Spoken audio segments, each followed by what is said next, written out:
Do you see a kinetic action happening in the next 48 hours, which is what most American networks are saying? Last couple of months after the June incidents, the 12-day war, I was very much out of the news. Iran was out of the news, so likewise I was also out of the news. And post-Christmas, all this blew up. And the context is basically the collapse of the economy due to the US sanctions and the wide-scale disgruntlement in the society. And it's been long pending. It's always been there. It takes a little fuse to set it off. And this time the traders, the bazaris went on strike. And that got amplified. The shopkeepers. The shopkeepers. And they're very famous. They're very, they're very powerful. They're very influential people. Very, they talk just like, going to Janpat or Linking Road, Bandra. The way they speak, I've been to Tehran's The bazaars. Grand Bazaar. Yeah, they have a very genial way, and they interact very nicely with Indians. Very That's polite. the spine very of the polite. economy of Yes. Iran. Yeah. So that triggered this off, and now what we have is there was a bit of a lull in between and then a spike, and the country's under total lockdown. Internet and international communications have all been cut off. So information is trickling out, and I also read somewhere incredibly that the Starlink platform has also been disabled. Yes. Through some kind of military-grade technology. So information is coming out in trickles. We are seeing these grisly videos of people. Several thousands... Starlink and Cloudflare, both I think have Several been thousands, I believe, have been killed across the country. Many thousands detained.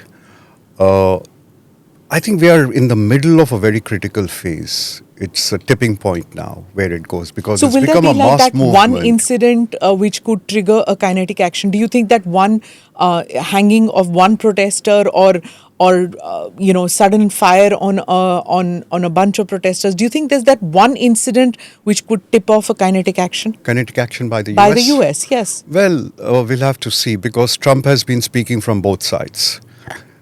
He did threaten kinetic action right in the beginning. He said, if something, we are locked and loaded, as he said. Yeah.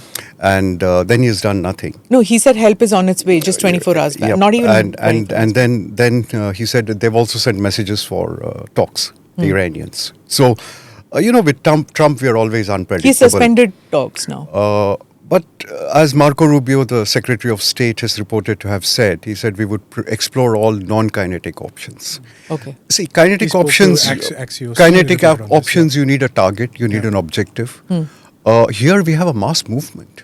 It's an uprising. What are you going to hit? You're going to hit the IRGC headquarters? What's it going to serve? You're going to hit the Basij headquarters? What's it going to serve? These are the targets, potential targets being talked about. Now, Iran's neighbors, particularly Saudi Arabia and Oman, have also been advocating against kinetic action. Right. This may tip the population push them into a corner.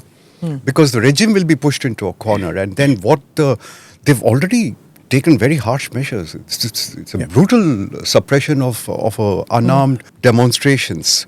And they have no resort to weapons or anything except for few in the border areas. So I think we'll have to see exactly what the Americans want, how they would want to achieve their objectives, and how the regime is going to respond, because they've threatened they're going to attack.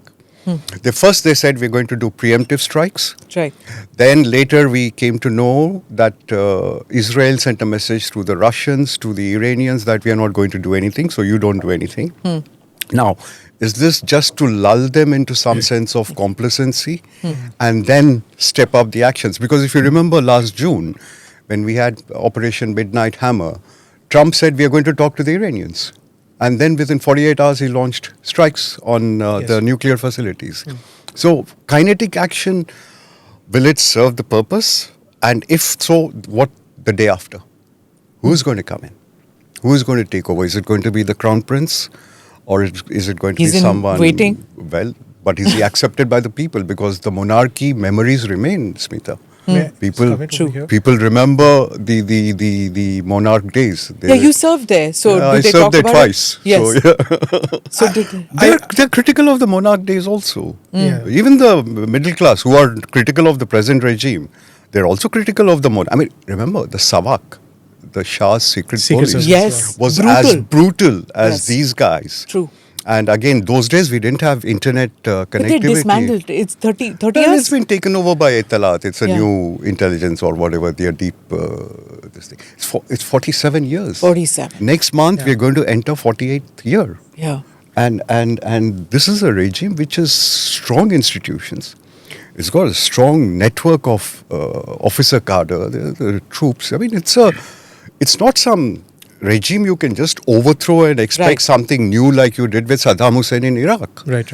And if you remember, let's not forget Ahmed Chalabi, Yeah. the Iraqi, pretender to succeed Saddam Hussein. That was a disaster.